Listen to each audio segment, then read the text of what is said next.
Hello everyone, I'm Amit. Today we will discuss classification.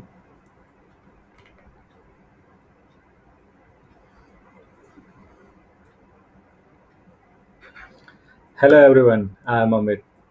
As earlier we have discussed in this slide we have covered what is classification, why do we need classification terminologies, types of classification algorithm, and algorithm selection. This part we kept it for later purpose, so we will be covering this part. I have created two videos, for one for theory and other for logistic regression coding. You can visit those for better understanding. We will be focusing on this performance measure for classification algorithm today.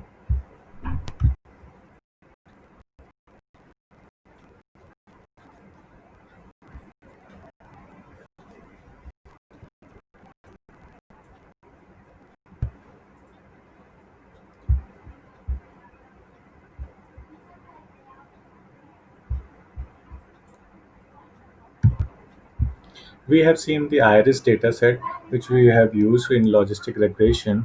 It has four features: sepal length, sepal width, petal length, petal width, and we have target class. And we have three type of class: iris versicolor, iris setosa, iris virginica. As we know that we are working on binary classifier. In binary classifier, it has only two classes. First class is it is having versicolor. Second class it is not versicolor. Okay. So for our tutorial we have taken only one feature as a x, and class we have taken only versicolor. Let's see the code. So we have imported dataset from sklearn. We have used NumPy and Matplotlib for plotting the graphs. In Iris dataset we have loaded the Iris dataset, and we have selected the third petal width as x, and in y target we have taken only as a 2, because 0 is for setosa, 1 is for virginica, and 2 is for versicolor. So I have created a data y. So y will be having only 0 or 1. So if it is a true, it will print 1, otherwise it will be 0. So if it will print y, it will be 1. So we can run this.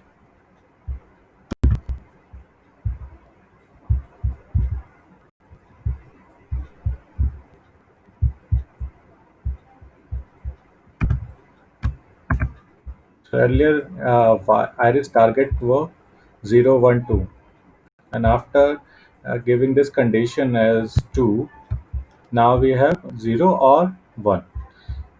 Next, in logistic regression, we have called logistic regression, imported logistic regression. Next, we have imported logistic regression from sklearn linear model, and we have created object of it, and then we have fitted the data using x and y. And next we have calculated x minimum and x max, and later we have created the values between x min and x max, okay, for new x new, so that we can verify our output. And for this shape we have reshaped it in two dimension as our predictor method requires 2D array. Okay.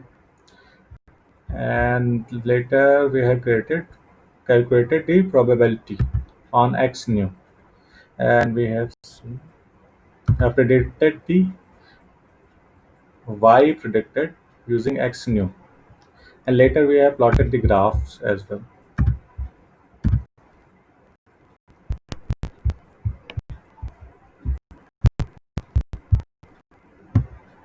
Okay.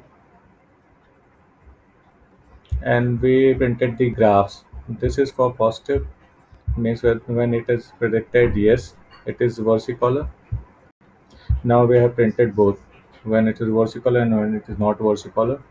And we calculated the coefficient and intercept, and we use math to calculate the result. And last we check the score. So you can see it predicted 96% score. So now So we will be working on performance measure.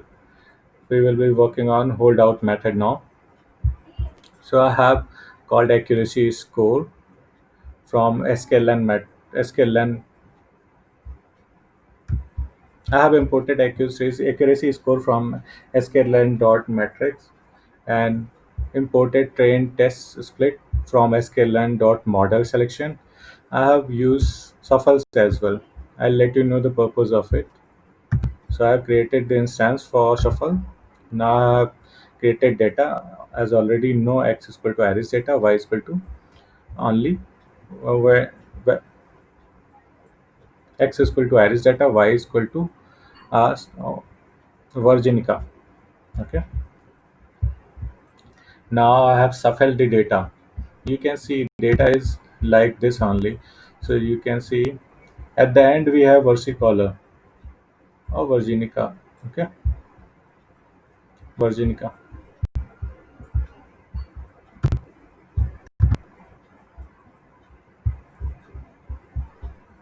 At the end we have virginica. Okay, so we have shuffled the data so that even our training set should have the values.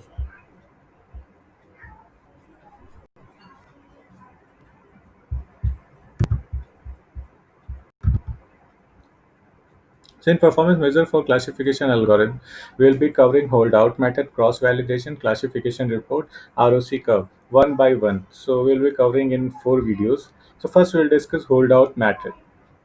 This is most common method to evaluate the classifier. In this, instead of train so that it should give the same value whenever we run this software. Now we can check the Y target. So you can say it has been shuffled. Earlier it was like 0000 and then 111. Now I'll split the data. So I'm splitting the data into uh, from 0 to 120 rows for X train, and rest will be used for test. So we can check. So 120 rows will be for used for training and 30 rows will be used for testing. Now I'll fit the data into our algorithm. So log reg, which we have created earlier, to fit xtrain and ytrain. Now I'll predict the data. Now let's check y predicted and y test value. Now we'll calculate the score. So we will using accuracy score. So you can select this accuracy score, shift and tab. You will get the details. What are the details it needs? Y true, Y predicted. Y true means which is real one, and Y predict which you will predict. So you can use this shift and tab to get the information about any function in Jupyter ID. Okay, so I have given Y test and Y predicted multiplied by 100 to get the percentage. Now I'll calculate. So it is 96.66%. Okay, so our model is good, right? Let's plot the graph. So I'll calculate the probability.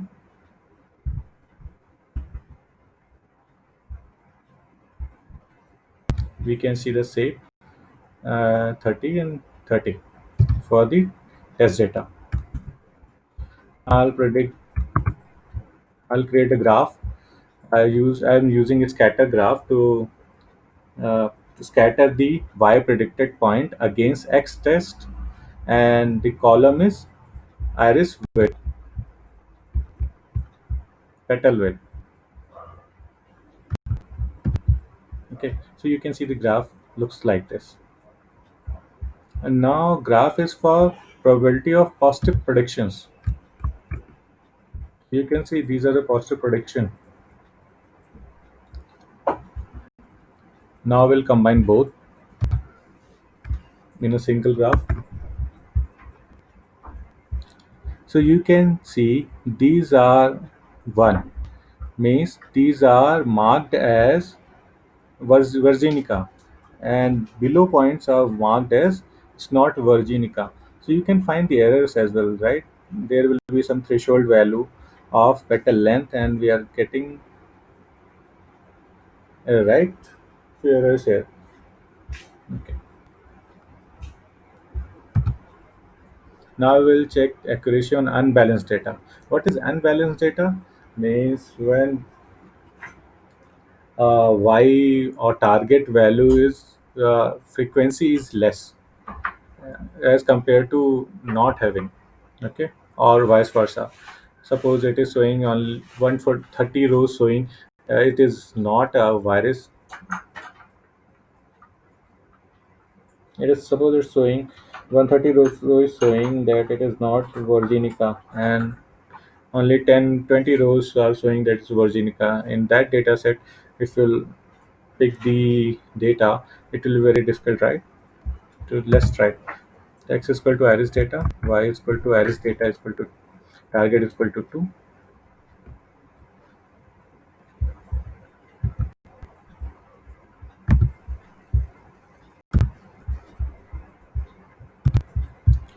So we'll be using petal width as a x, and we'll be using versicolor as,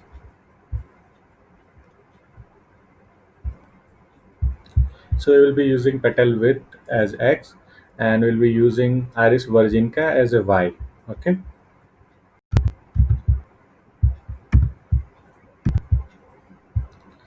So we have imported accuracy score from sklearn matrix, and we have imported shuffle to shuffle the dataset.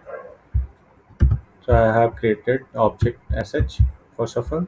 Now I've created x and y. X for petal width, and y where y is value will be 0 and 1. 1 for iris virginica, because we have taken as iris target is equal to 2.